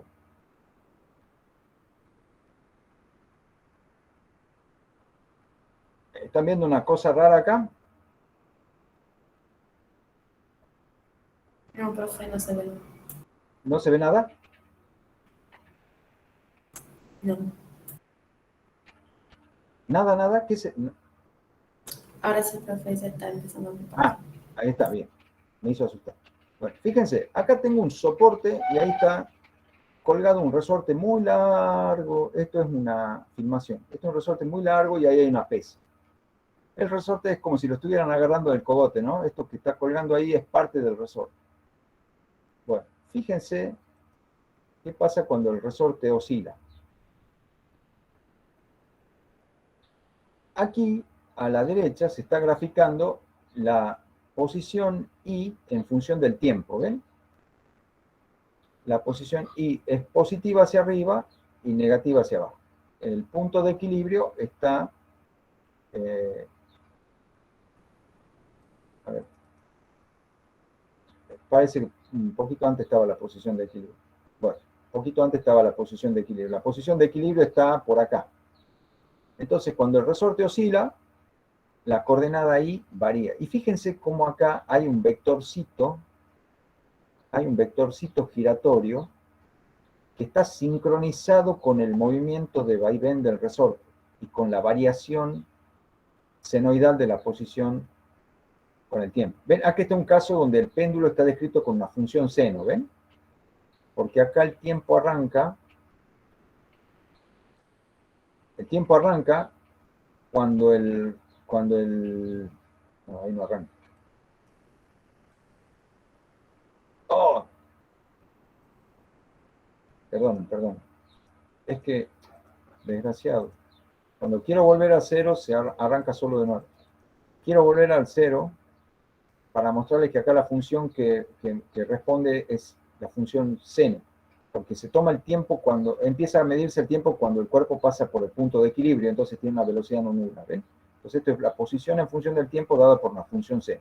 Bueno, fíjense, este vector giratorio gira con una velocidad angular constante. Y lo que se ve es que su proyección en el eje vertical, este palito morado que varía acá, me da la amplitud de la oscilación.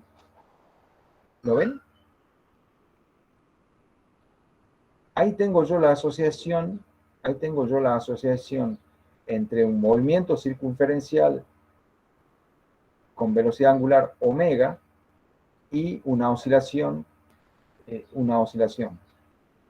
¿Entienden? Entonces, a todo movimiento oscilatorio se le asocia un vector giratorio que gira con velocidad angular omega de manera que su proyección sobre el eje vertical me dé la posición como función del tiempo. ¿Han comprendido eso o estuvo muy metafísico? Cualquier cosa, jóvenes, lo pueden consultar en el CR-Semansky. Ahí tienen también, no tienen la animación, pero tienen el texto donde se explica esta asociación entre el vector giratorio y el movimiento oscilatorio. ¿Está? O díganme que provisoriamente me creen ahora hasta que vayan a leer el libro. O bueno, o provisoriamente no me creen hasta que lean el libro y confirmen lo que yo les estoy diciendo. Pero esta animación les está mostrando claramente la asociación entre un movimiento circunferencial y la oscilación, ¿o no? Sí, profe. Sí, Sí. bien. Sí, profe. Entonces, bien, jóvenes. Entonces lo que yo necesito es encontrar cuánto vale esa frecuencia angular omega que necesito para describir mi movimiento oscilatorio. Esperen que tengo que volver a la clase. Yo necesito terminar de escribir mi función que me da la posición como función del tiempo de la cosita que está oscilando. ¿Qué tanto cosa que da vuelta? Yo quiero otra cosa. Bueno, ahora llegamos. Estábamos por aquí. Ahí tienen, ya les voy a pasar el video y las diapositivas para que ustedes entren a esta página. Y ahí tienen un estudio un poquito más largo de todos los sistemas oscilatorios, ¿sí? Entonces, sí, pueden usar el traductor de Google porque creo que está en inglés, o si tienen familiaridad con el inglés, les puede servir para completar su estudio de los sistemas oscilatorios. Bueno, decíamos, yo tengo que asociar un movimiento circunferencial de frecuencia angular o de velocidad angular omega con el movimiento oscilatorio. Entonces, bueno, si yo estoy diciendo que voy a tomar funciones que tienen la forma x de t igual a coseno de omega t o igual a seno de omega t, ¿sí? Se tiene que cumplir que satisfaga la ecuación diferencial que yo estoy haciendo. Tomemos el caso de x igual a coseno de omega t. Acá faltó el medio paréntesis, perdón. Acá falta un medio paréntesis. Supongamos que estamos pensando el caso en donde la función que mejor describe el sistema es la función coseno, ¿sí? Entonces, hago la derivada primera y ¿qué me queda? Me queda menos seno de omega t por omega, ¿no es cierto? Y si ahora hago la derivada segunda, me queda menos coseno de omega t por otro omega que tengo que multiplicar, o sea que me da un omega cuadrado acá, ¿sí? Quiere decir que si yo miro esta ecuación con esta, para que esto sea siempre cero, este omega cuadrado tiene que ser este k sobre m. ¿Están de acuerdo? Para que cuando yo ponga acá la derivada segunda del coseno más k sobre m por el coseno, cuando haga la derivada segunda me dé cero, ¿sí? Entonces, este omega cuadrado tiene que ser la raíz cuadrada, omega cuadrado tiene que ser k sobre m. Eso quiere decir que omega es la raíz de k sobre m. Es la frecuencia angular, es una frecuencia angular con que gira ese vectorcito, que yo no lo veo. Pero tiene que ser la frecuencia f con la que oscila la masa colgada del resorte. Esta entonces tiene que ser la frecuencia con la que oscila el resorte. Quiere decir que este número me da la cantidad de veces por unidad de tiempo que el resorte va y viene, ¿sí? Es la frecuencia. Entonces, esta ecuación define la frecuencia con que oscila el sistema masa-resorte. Y depende solo de la constante elástica del resorte y de la masa que yo ponga. Quiere decir que mientras más rígido sea el resorte, mientras más newton por metro yo tenga que hacer para deformarlo, ¿sí?, más alta va a ser la frecuencia. Si yo pongo un resorte de material muy rígido, muy duro, que cuesta muchísimo deformarlo, cuando oscile va a oscilar con frecuencias muy altas. Y cuando yo ponga masas muy grandes, cuando yo empiece a poner masas cada vez más grandes, la frecuencia va a ser cada vez más lenta. Eso es lo que me está diciendo esta ecuación. Pero no hay dependencia lineal, ¿no? Hay una dependencia con la función raíz cuadrada. Quiere decir que la frecuencia de oscilación depende de la raíz cuadrada de la constante del resorte y depende de la raíz cuadrada del inverso de la masa. Eso es lo que me está saliendo acá. Pero ¿qué parámetro puedo medir yo? Es difícil medir frecuencia, pero ¿qué parámetro asociado con la frecuencia puedo medir yo? Es fácil de medir. El periodo. Sí, señor. ¿Y qué relación hay entre periodo y frecuencia? Son inversos. Sí, señor. El periodo es el inverso. El periodo es el inverso de la frecuencia. Es decir, yo tomo el inverso de la frecuencia. Perdón, es 2pi sobre, ¿no? Falta la constante 2pi. Es porque la frecuencia... Ah, no, ahí está la constante 2pi. Estoy hablando macana. Es sí el inverso. Perdón, estaba pensando en frecuencia angular. Y es la frecuencia. El periodo es el inverso de la frecuencia. Así que este es el periodo. Este es el periodo. Entonces, si yo directamente en mi sistema masa-resorte considero el caso en que en el instante inicial 0, el resorte está separado de su posición de equilibrio en una cierta amplitud A, o apartamiento inicial del equilibrio. La velocidad inicial es 0. A partir de ahí yo empiezo a medir el tiempo. La posición en función del tiempo me queda definida por esta ecuación. X va a ser igual a esa amplitud que yo le di inicialmente, por el coseno de omega t, donde omega es 2pi sobre el periodo, o el periodo es 2pi por raíz de m sobre k. ¿Sí? Estas son las dos ecuaciones que me está devolviendo el modelo. ¿Yo qué le dije al modelo? Bueno, yo voy a considerar un sistema masa-resorte con un resorte homogéneo, donde todo es uniforme, la masa del resorte es despreciable, voy a considerar una partícula puntual y que esto se mueve a lo largo de una sola dirección. Pongo todo eso en el modelo, saco la ecuación de movimiento, resuelvo la ecuación de movimiento y esto es lo que me sale. O sea, esto es lo que me está diciendo el modelo. Así se comporta el oscilador armónico libre. Así se comporta el oscilador armónico libre. Cuando las condiciones son estas que hemos puesto acá, ¿no? Que en el instante t igual a 0, el apartamiento del equilibrio se llama A, o amplitud inicial, ¿sí? La velocidad inicial vale 0, entonces la ecuación de movimiento, la coordenada x varía con el tiempo con la función A por coseno de omega t. Y el periodo de oscilación viene dado por 2pi por la raíz de m sobre k. Aquí es al revés, ¿eh? Mientras más masa le ponga yo colgado al resorte, más lenta es la oscilación porque más largo es el periodo. Y mientras más duro sea el resorte, más rápida es la oscilación porque más chico se quiere hacer el periodo. ¿Entienden eso? O sea, un resorte blandito va a oscilar con una constante K pequeña, va a oscilar de manera bien perezosa, ¿sí? Un resorte duro, con mucha constante, va a oscilar con frecuencia más alta, ¿sí? Eso es lo que está saliendo del modelo que estamos proponiendo acá, ¿sí? Bueno, entonces, ¿cómo vamos a probar nosotros si nuestro modelo anda o no? Porque lo que tengo yo es una ecuación que me vincula cosas con características del resorte que yo ya conozco, pero el periodo, por ejemplo, no depende linealmente de la masa. Si yo le cambio, le voy cambiando a ese resorte que ustedes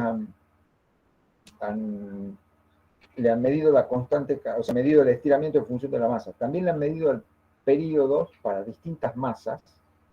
Ahora nos damos con que la relación entre el periodo y la masa no es una función lineal.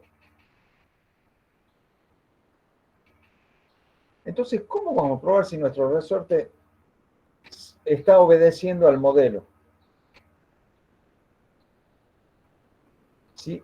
Que obedezca a la ley de Hooke es fácil probarlo, ¿no es cierto? ¿Cómo hacemos para saber si nuestro resorte obedece a la ley de Hooke o no, responde a la ley de Hooke o no? ¿Cómo haríamos rápidamente? De acuerdo a lo que acabamos de ver hace un rato. ¿Qué tengo que hacer para ver si el resorte responde a la ley de Hooke?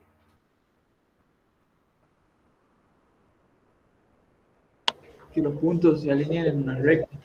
Claro, tengo que hacer un gráfico. Empiece diciendo eso. Tengo que hacer el gráfico de estiramiento en función de la masa o masa en función de estiramiento, y los puntos tienen que alinearse a lo largo de una recta, exactamente como usted lo dijo, ¿sí?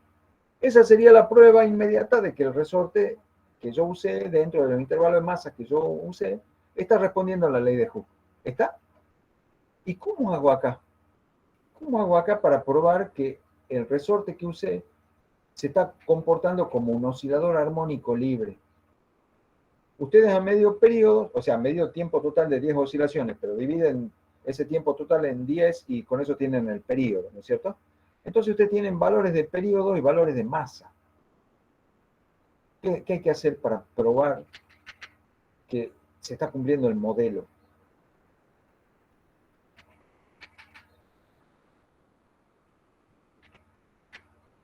¿Qué hay que hacer?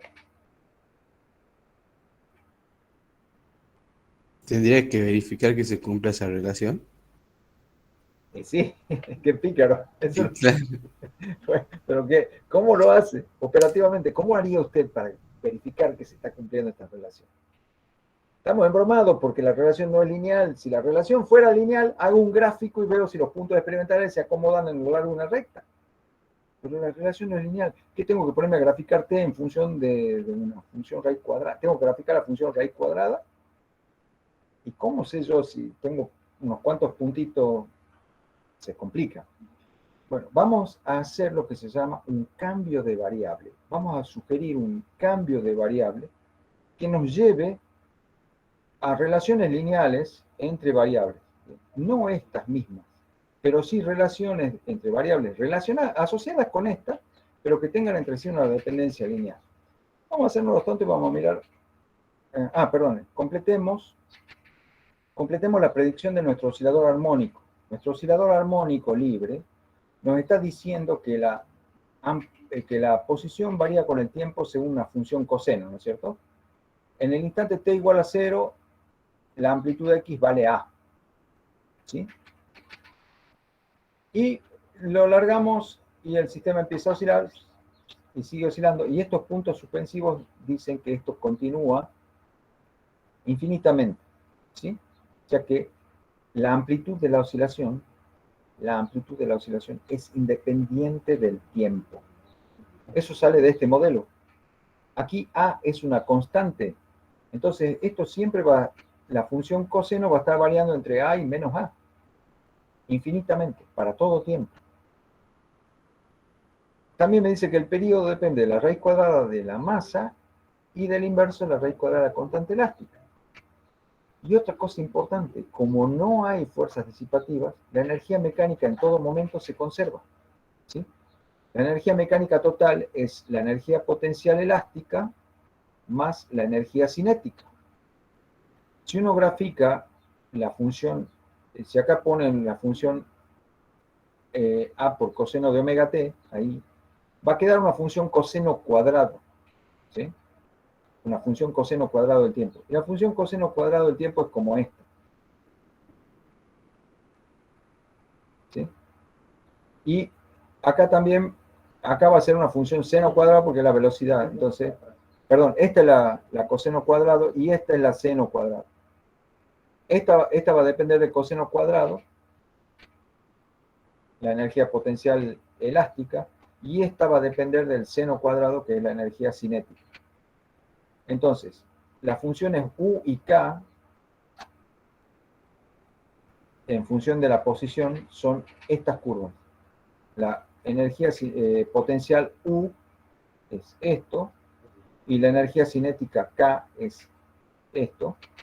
Y fíjense que en todo momento, si yo sumo la curva verde con la curva celeste, me da la constante, esta línea horizontal constante, que es la energía mecánica. ¿Sí? Estas son las predicciones del modelo. Acá está completo. Esto es lo que el modelo dice. Bueno.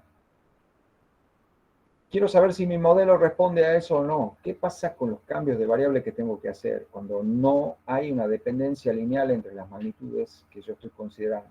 Veamos un caso sencillo. Acá que se está dejando caer una esferita desde una altura I sub 0, ¿sí? Se saca una foto con un estroboscopio y yo puedo entonces sacar acá las alturas para distintos tiempos. Tengo la posición en función del tiempo. La cinemática me da esta ecuación a mí. el modelo del movimiento rectilíneo uniformemente variado, donde no hay fuerzas disipativas, me dice que la posición I, en cualquier instante, medida desde acá arriba, la posición I es igual a la altura I sub 0 menos un medio de G por T al cuadrado. Entonces, la relación de I con T no es lineal, es con una función T al cuadrado. Entonces, ¿qué se puede hacer ahí? Y digo, bueno, si yo grafico I en función de T, los puntos se me ponen así y me dan la idea de que hay un arco de curva. Pero ¿cómo sé yo que acá se va a formar una curva que sea una parábola, un medio de G por T al cuadrado? ¿Cómo sé yo que es, y no es una curva seno, o no es una curva exponencial, o no es una curva de tercer grado? ¿Cómo sé yo que es parábola? No sé si es parábola o no. Pero el truco que yo puedo hacer es, ¿qué pasa si yo defino una nueva variable z que sea el cuadrado del tiempo? Si yo defino una nueva variable que sea el cuadrado del tiempo, z igual a t al cuadrado, elevo todos los tiempos al cuadrado, fíjense cómo me queda la ecuación de i con z. Si yo grafico ahora en el plano i, z, en vez de poner el tiempo en el eje horizontal, pongo tiempo al cuadrado en el eje horizontal. Esto es la ecuación de una recta, ¿no es cierto? En el plano IZ. ¿Sí? En el plano IT debería ser una parábola abierta hacia abajo, la rama positiva de una parábola abierta hacia abajo. En el plano IZ es una recta de pendiente negativa. ¿Ve? ¿Están de acuerdo conmigo o no? Esto es la ecuación de una recta que tiene ordenada al origen I sub 0 y pendiente menos un medio de G. ¿Sí o no? Sí. ¿Los maté? No, profe, está claro. ¿Está claro? ¿Seguro todos han entendido? Entonces, aquí hay un truco muy interesante. Haciendo un cambio de variable, yo tengo acá, espero una relación de tipo lineal. O sea que si yo a los puntos experimentales, a los tiempos estos medidos, los elevo al cuadrado, invento mi nueva variable z y grafico ahora los puntos experimentales de i en función del tiempo al cuadrado, los puntos experimentales deberían caer sobre esta recta. Y si eso se cumple, es porque si la ecuación para z se cumple, quiere decir que la ecuación para t cuadrado se cumple. O sea que probando esto, estoy probando esto. ¿Sí? Entonces, probando esto, estoy viendo que mi modelo es adecuado. Entonces, si yo pongo los puntos experimentales y se ponen así de lindos, puedo trazar una recta, ¡tac! Se está cumpliendo el modelo. ¿Entienden? Entonces, ¿qué pasaría, por ejemplo, con un péndulo simple, donde el periodo vale la raíz de L sobre G? Pero yo he medido varios valores de L.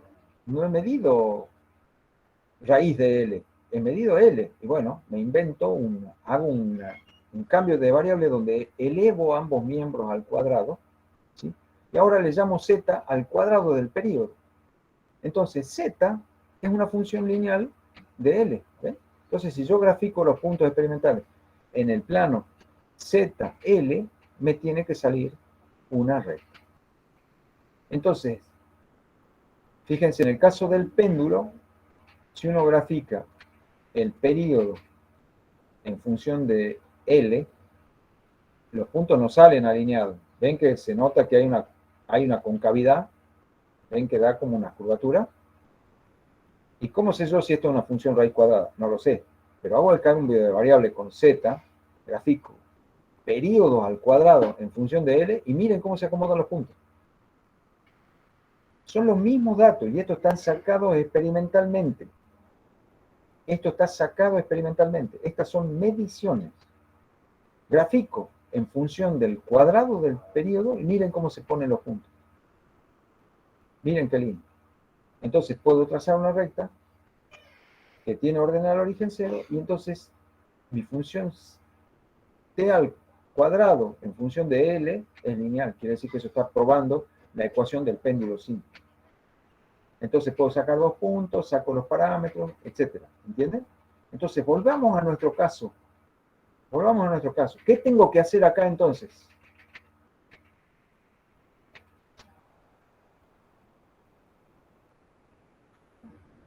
¿Qué tengo que hacer para probar si el sistema masa-resorte real se comporta como un oscilador armónico libre? Tendría que despejar M y hacer un No, cambio de no tiene que variable de despejar T. M. No. ¿Qué acabo de decir que hay que hacer? O sea, un cambio de variable.